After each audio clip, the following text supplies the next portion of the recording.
Well, this week on the farm hasn't been extraordinarily exciting. It's just been getting on with a lot of manual cleaning, big project tasks. One of which is our lovely barn. I say lovely barn, it could be better because it floods, as you can see.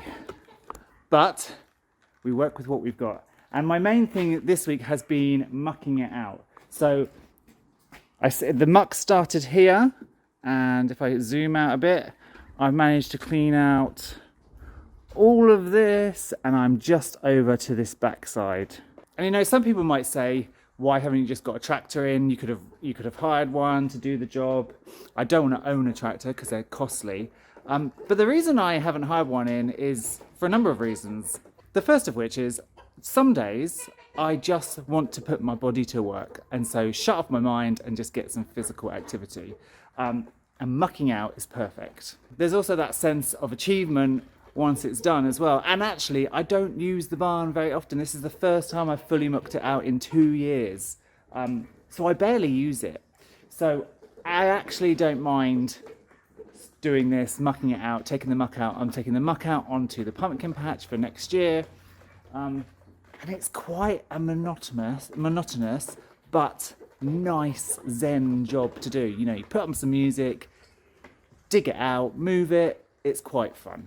You know, and I've got the company of the waterfowl because they're in because of avian flu. I've got a few chickens, and then over here we've got our lovely Eve. Hello, darling. And I know on every single video I say heavily pregnant Eve. She is super heavily pregnant now. The babies have been moving around in her quite a bit today. She hasn't eaten her breakfast, but I don't think that's signs that she's going into labour. I think that's just because they're moving around a lot.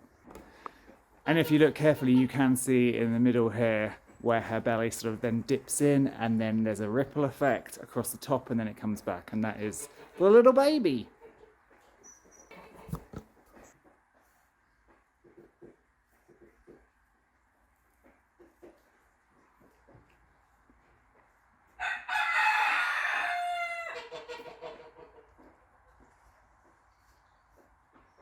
She still hasn't got any milk, so I definitely don't want her to give birth quite yet, but her back end is also becoming quite loose and puffy, so we are definitely gearing up towards babies.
We got there!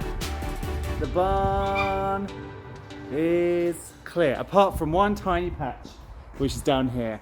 My friend is going to be using the barn this winter, so that's his fee. He needs to clean that up himself. So let me show you how the barn's going to work. So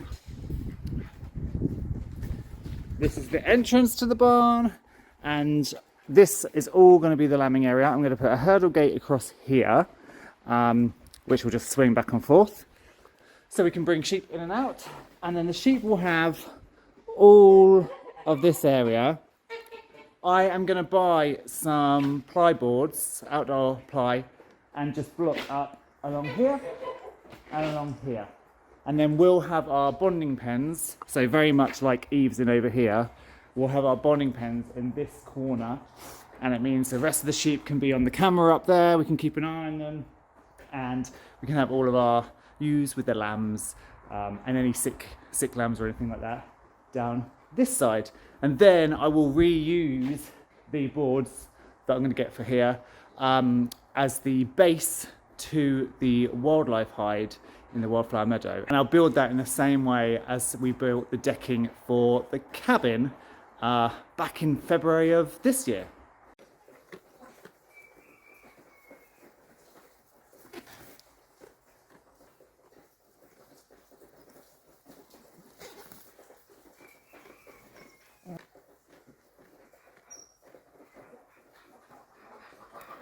So that's one nice job done, which I'm very happy with.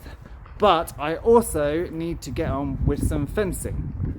Now, if you saw the video the other day, and I will link that at the end of this video, you know that I've got a load of fencing to do on the perimeter of the property.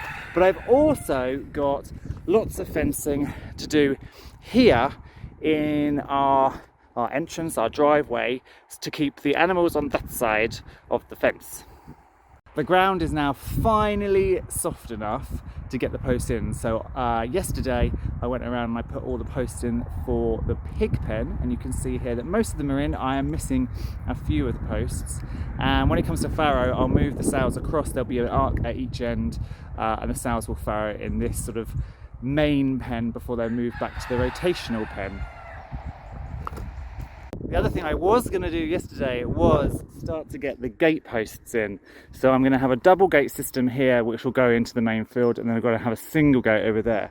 I measured the gate and I marked out on the gate how far it needs to go into the ground, and then I dug a hole with a spade, and I really couldn't get in very far. So I had a friend bring me over one of those post diggers.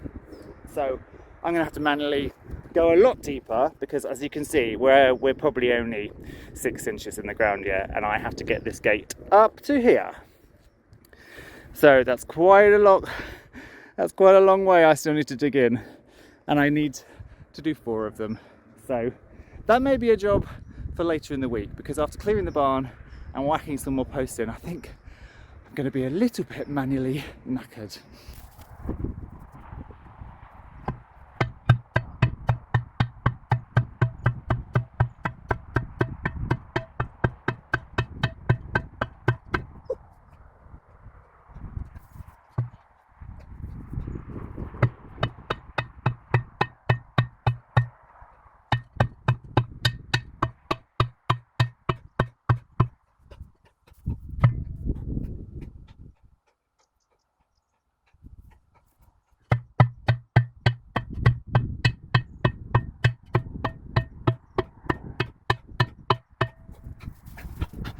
I thought I was done.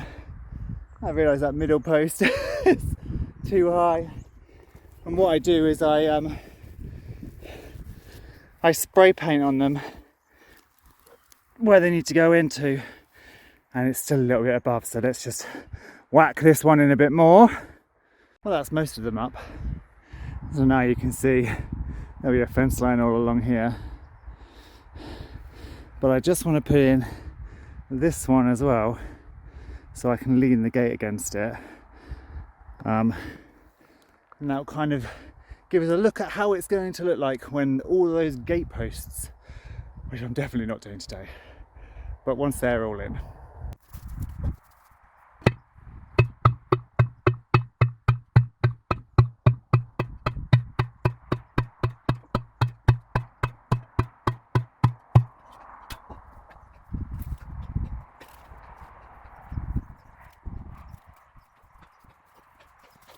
Well, it looks good. It's knackering. So, gate there.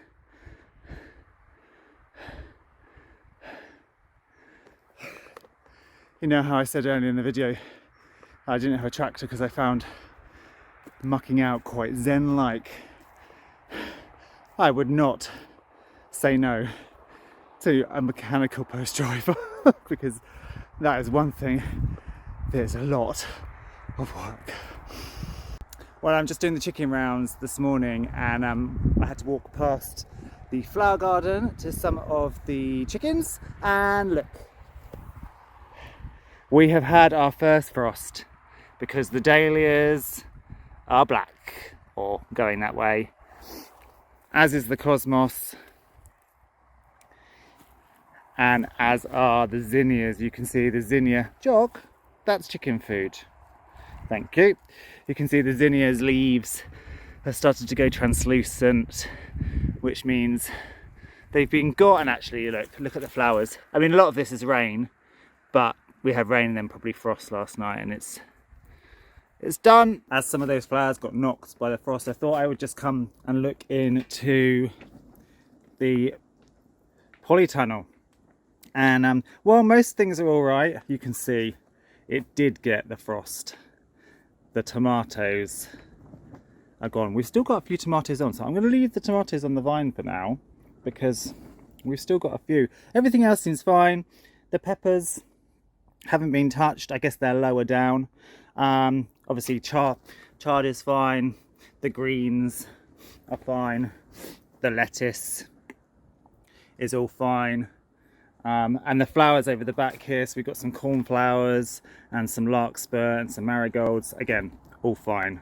So interesting to see that the tomatoes got hit, but not the peppers, which is good because I'm experimenting this year with leaving the peppers in. And I shall talk about that in an upcoming video where we do a bit of a polytunnel tour, and actually we'll look at the rest of the market farm as well. But that will be coming up in another video. In the meantime, don't forget to check out that last video that I mentioned about the sheep and the fencing.